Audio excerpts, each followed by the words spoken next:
नमस्कार प्यारे दोस्तों, एक बार फिर बहुत बहुत स्वागत है आप सभी का आपके अपने YouTube चैनल पे। और दोस्तों, इन दिनों हमारे चैनल पे आपको प्रोवाइड की जा रही है physical education old question paper से रिलेटेड महत्वपूर्ण वीडियो। जी हाँ दोस्तों, सभी ओल्ड क्वेश्चन पेपर्स को हम एक एक करके अपने वीडियो में आपको सॉल्व करा रहे हैं। और प्रीवियस वीडियो में हमने आपको सॉल्व कराए थे 1 to 50 questions of KVS TGT 2014 यानी कि केंद्रीय विद्यालय संगठन physical and health education TGT 2014 के 1 to 50 क्वेश्चंस हमने आपको प्रीवियस वीडियो में सॉल्व करा दिए थे। तो महत्वपूर्ण वीडियो है, 51 to 100 क्वेश्चंस की सीरीज लेके हम इस वीडियो में आपके लिए आ गए हैं। तो मैं हूं आपकी होस्ट डॉक्टर सीमा तिवारी। तो दोस्तों, अगर आपने अभी तक हमारे प्लेलिस्ट में विजिट नहीं किया है तो हमारे चैनल की प्लेलिस्ट में जाके आप सारे वीडियोस को एक एक करके जरूर सुने, आपको काफी पसंद आएंगे वीडियो। और हमारे चैनल को अगर अभी तक आपने सब्सक्राइब नहीं किया है तो कर लें। और हम शुरू करते हैं 50 मोस्ट इंपॉर्टेंट क्वेश्चंस की सीरीज। और पूछा जा रहा है क्वेश्चन नंबर 51 में कि मनुष्य के सामान्य रुधिर का अधिकांश भाग होता है। तो सभी को पता है कि blood is composed of 55% plasma and 45% blood cells, यानी कि जो ब्लड है वो एक कनेक्टिव टिश्यू है, आपको पता है, जो कि पूरे बॉडी में सर्कुलेट होता है सभी सेल्स में। और gases like oxygen and carbon dioxide, साथ ही साथ न्यूट्रिएंट्स, हार्मोन्स, एंजाइम्स, सबका ट्रांसपोर्ट करता है। और इसका जो 55% भाग होता है वो प्लाज्मा का बना होता है, और जो कि फ्लूइड होता है। और जो 45% यानी कि 45% भाग है वो ब्लड सेल्स से मिलकर बना होता है। ब्लड सेल्स 3 टाइप्स की होती हैं, RBCS, WBCS and platelets. Let's move to next question now. जब शरीर बैक्टीरिया का आक्रमण झेल रहा होता है तो निम्नलिखित में से किसके बढ़ जाने की संभावना होती है? अगेन ब्लड से रिलेटेड एक क्वेश्चन पूछा गया है, देखिए। And the correct answer is leucocyte. Leucocyte का दूसरा नाम WBC यानी कि व्हाइट ब्लड कार्पसेल्स भी है। और जब भी शरीर में कोई पैथोजन या बैक्टीरिया का आक्रमण होता है तो इम्यूनिटी प्रोवाइड करने के लिए व्हाइट ब्लड कार्पसेल्स का नंबर जो है या ल्यूकोसाइट का नंबर जो है वो बढ़ जाता है। एरिथ्रोसाइट्स यानी कि RBCS को एरिथ्रोसाइट्स के नाम से जाना जाता है। WBCS को पहले हमने बता दिया, ल्यूकोसाइट के नाम से जाना जाता है। और प्लेटलेट्स जो कि थर्ड टाइप की ब्लड सेल्स होती हैं उनको थ्रोम्बोसाइट्स के नाम से जाना जाता है। ये क्वेश्चन भी आपको एग्जाम में पूछा जा सकता है। नाउ, अधिक ऊंचाई पर होने के पहले कुछ दिनों के दौरान किस भौतिक या शारीरिक परिवर्तन के अनुभव करने की संभावना होती है? Option number C is correct here. बढ़ी हुई भूख। अधिक ऊंचाई पर होने के पहले कुछ दिनों के दौरान किस भौतिक या शारीरिक परिवर्तन के अनुभव करने की संभावना होती है? तो अकॉर्डिंग टू आंसर की इसका आंसर जो है आपको बता दें, सॉरी फ्रेंड्स, इसका आंसर जो है वो घटी हुई स्पंदन दर है। इसीलिए मैंने क्वेश्चन रिपीट किया क्योंकि मुझे डाउट लग रहा था। तो घटी हुई स्पंदन दर जो है, डिक्रीज्ड ब्रीदिंग रेट और हार्ट रेट जो है वो यहाँ पे करेक्ट आंसर है, घटी हुई स्पंदन दर।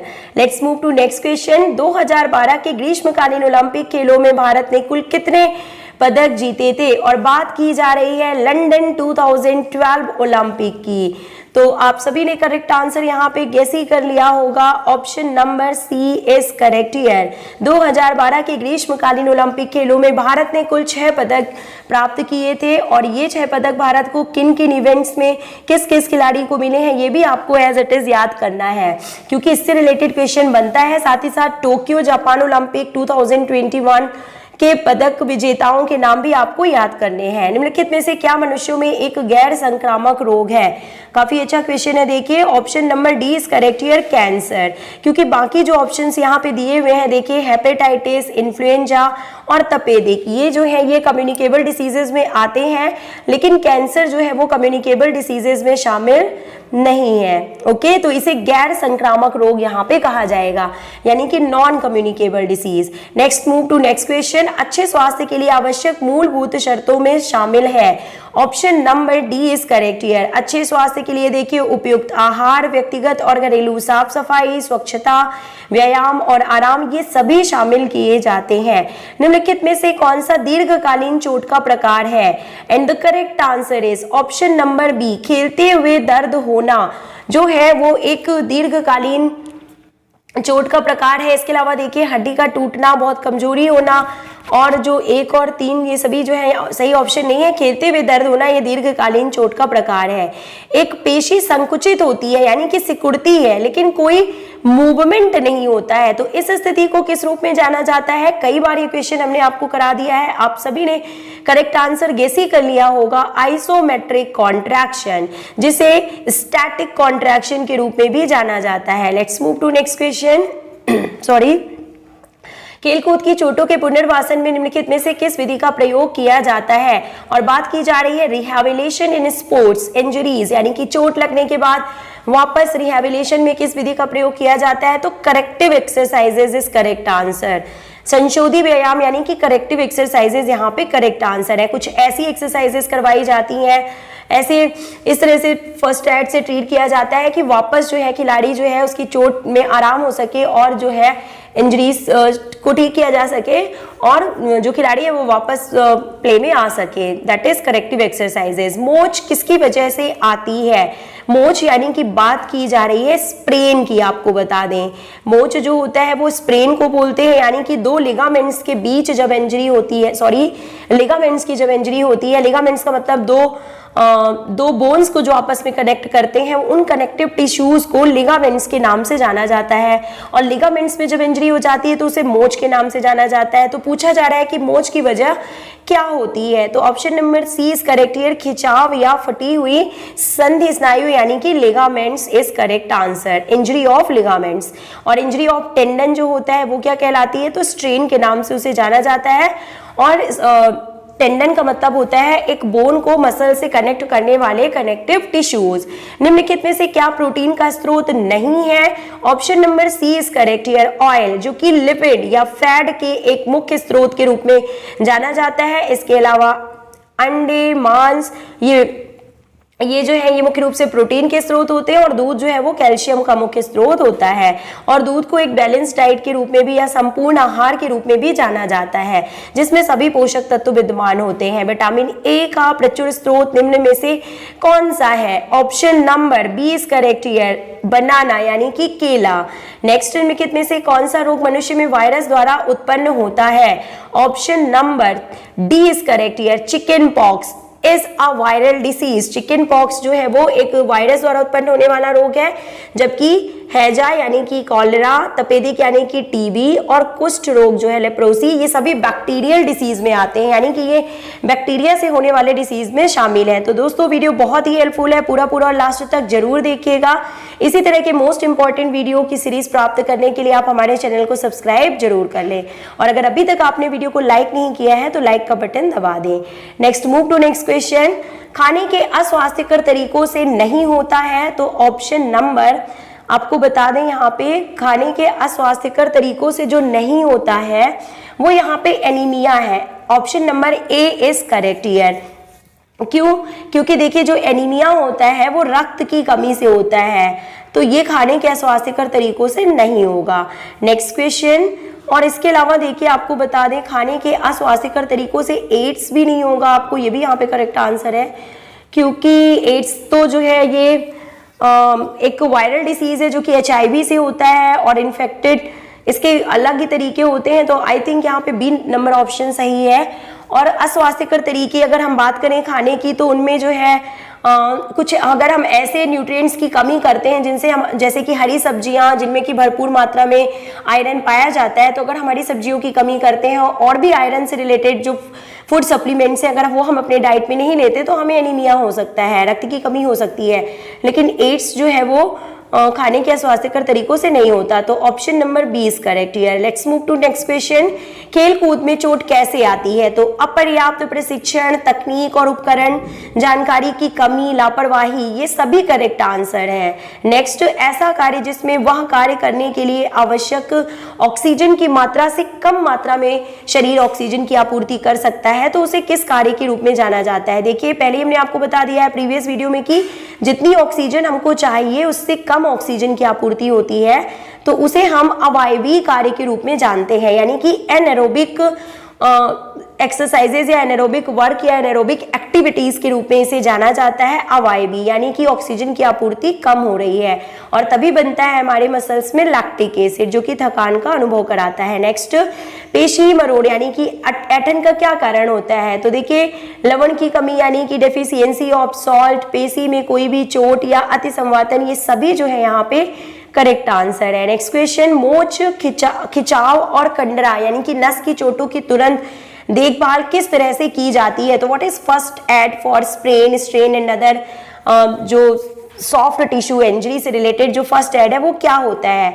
तो option number A is correct here. बर्फ की गठरी का प्रयोग करके इन चोटों की तुरंत देखभाल की जाती है। फेंकने से जुड़े खेल स्पर्धाओं में संलग्न मुख्य पेशी को क्या कहते हैं? Option number B is correct here. बृहद अंश पेशी यानी कि बृहद अंश पेशी यानी कि पेक्टोरलिस मेजर की बात यहाँ पे की जा रही है, जो कि जिसे थ्रोअर मसल के रूप में भी जाना जाता है। Pectoralis major is known as thrower muscle, जिसे फेंकने से जुड़े खेल स्पर्धाओं में मुख्य पेशी के रूप में जाना जाता है। श्रोणी को मोड़ने में यानी कि बात की जा रही है हिप फ्लेक्शन में प्रयुक्त पेशी के रूप में किसे जाना जाता है? Option number 1 is correct here. Quadriceps muscles को, जो कि 4 डिफरेंट मसल्स का समूह होती है, क्वाड्रिसेप्स मसल को हिप फ्लेक्सर एवं नी एक्सटेंशन के रूप में जाना जाता है। Let's move to next question.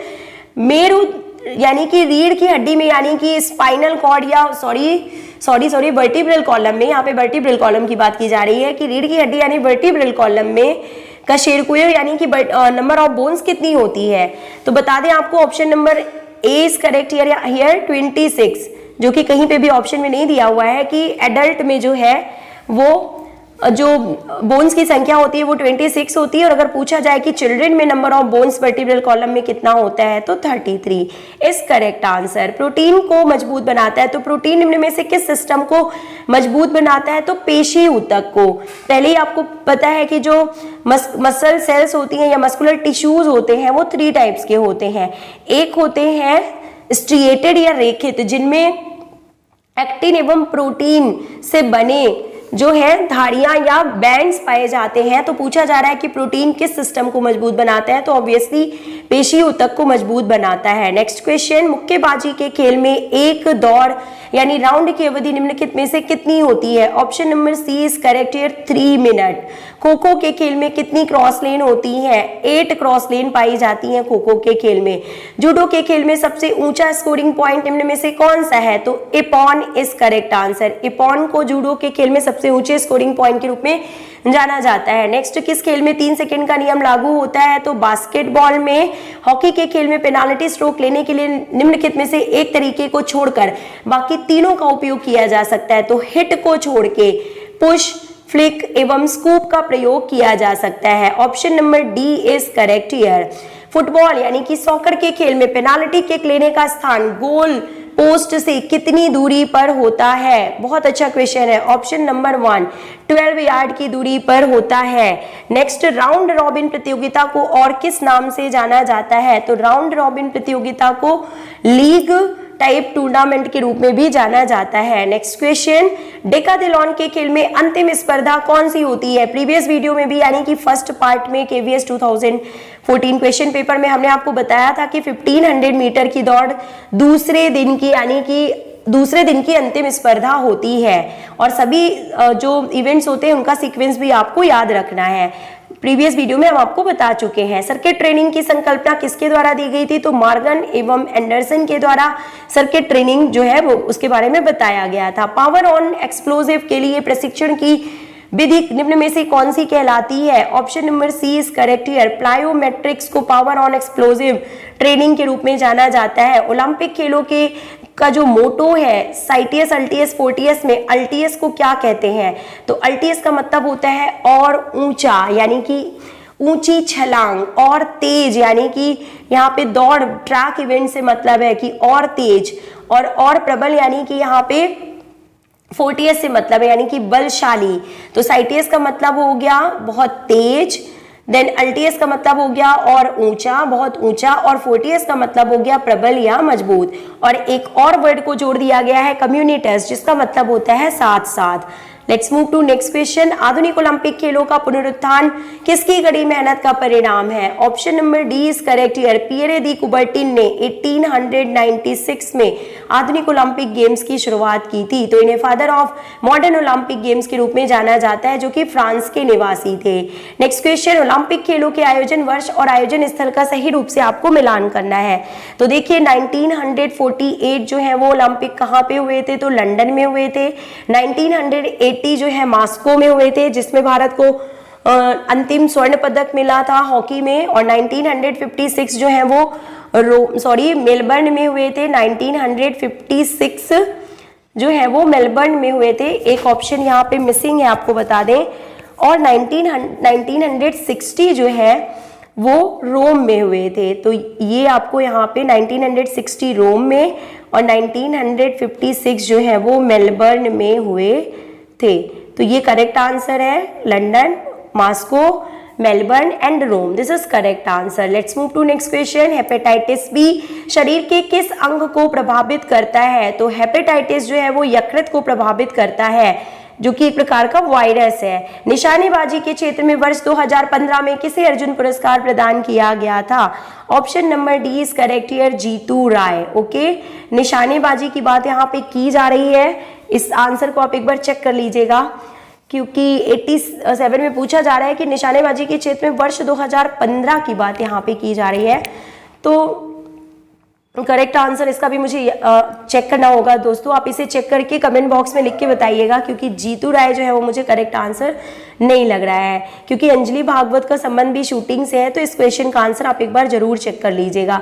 Let's move to next question. Dronacharya और अर्जुन पुरस्कारों के लिए नाम किसके द्वारा मंगाए जाते हैं? Option number D is correct here. राष्ट्रीय खेल परिसंघों से युवा कार्य एवं खेल मंत्रालय के द्वारा अर्जुन पुरस्कारों के लिए नाम मंगाए जाते हैं। BMI यानी कि बॉडी मास इंडेक्स की बात की जा रही है। मोटापा जानने की विधि होती है और BMI की गणना करने का सूत्र जो होता है वो निम्न में से क्या है? ऑप्शन नंबर सी, किलोग्राम में वजन और मीटर में हाइट यानी कि लंबाई का स्क्वायर। तो weight in kilogram upon height square जो होता है, यानी कि जो हाइट है उसको 2 टाइम्स लिखना होता है मीटर में, और अब किलोग्राम में जो वेट होता है। तो ये जो है करेक्ट फॉर्मूला है BMI के मेजरमेंट का। Let's move to next question. किस रोग को लॉकजा भी कहते हैं? तो टिटनेस को लॉकजा के रूप में जाना जाता है, ये करेक्ट आंसर है, जो कि एक बैक्टीरियल डिसीज है। आपको बता दें, माइकोबैक्टीरियम टिटेनी यानी कि बैक्टीरिया से होता है टिटनेस। रेबीज वायरल डिसीज है। खसरा जो है वो भी वायरल डिसीज है। और लेप्रोसी यानी कि कुष्ठ, ये एक बैक्टीरियल डिसीज है जिसे हंसेन के रूप में जाना जाता है। कुष्ठ रोग को पूछा जाता है एग्जाम में कि किस रोग को हंसेन रोग के रूप में जाना जाता है? तो कुष्ठ रोग को हंसेन रोग के रूप में जाना जाता है और टिटनेस को लॉकजा के रूप में जाना जाता है। कुष्ठ का जो पॉजिटिव एजेंट है या माइक्रो ऑर्गेनिज्म है, आपको बता दें, माइकोबैक्टीरियम लेप्री यानी कि एक प्रकार का बैक्टीरियल डिसीज है कुष्ठ रोग। Let's move to next question. थोड़े से क्वेश्चंस और बाकी हैं, तो वीडियो को पूरा और लास्ट तक जरूर देखिएगा। डिक फॉसबरी जिनके नाम पर ऊंची कूद के खेल में फॉसबरी फ्लॉप टेक्निक का नाम रखा गया है, तो वो किस देश के खिलाड़ी हैं? America. Option number D is correct here. मानव शरीर में हिंज संधि कहाँ पे पाई जाती है? तो देखिए दिए हुए ऑप्शंस में से option number A is correct here, यानी कि एल्बो, और एल्बो के साथ साथ नी में भी हिंज जॉइंट पाई जाती है। ओलंपिक ज्वाला के विचार का सुझाव किसने दिया था? Option number B is correct here. Theodore Lebold ने ओलंपिक ज्वाला के विचार का सुझाव दिया था। नीचे दिए गए परिभाषिक शब्दों को उनके संबंधित खेल से आपको सही मिलान करना है, तो आपको बता देते हैं option number C is correct here. पहले हम आपको सही मिलान बता देते हैं। देखिए चेकमेट का संबंध जो है वो शतरंज से है। गुगली का संबंध जो है वो क्रिकेट से है। बाइसिकल किक शब्द से आप समझ गए होंगे, फुटबॉल से इसका संबंध है। और सडन डेथ का संबंध जो है वो हॉकी से है। This is correct answer. Okay, so let's move to correct option and the correct option is option number C. Okay, option number C is correct here.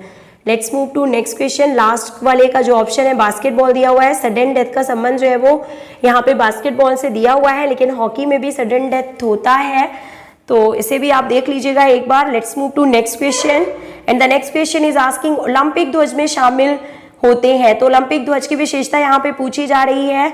Option number A is correct here. बिना किसी किनारी के सफेद पृष्ठभूमि और बीच में Olympic प्रतीक चिन्ह यानी कि 5 ओलंपिक रिंग्स आपको पता है ये शामिल है। सफेद पृष्ठभूमि में बीच में 5 ओलंपिक रिंग्स ये ओलंपिक ध्वज में शामिल है। Let's move to next question. भारतीय ओलंपिक संघ का गठन किस वर्ष में किया गया था? 1927। Indian Olympic association. नेक्स्ट, निम्नलिखित में से क्या स्वास्थ्य से जुड़ा फिटनेस घटक है? Option number 20 correct here. पेशी सहन शक्ति यानी कि muscular endurance health related fitness components में शामिल है। पहले हमने आपको बता दिया है कि एक question health related fitness component से या स्किल रिलेटेड कंपोनेंट से जरूर पूछा जाता है।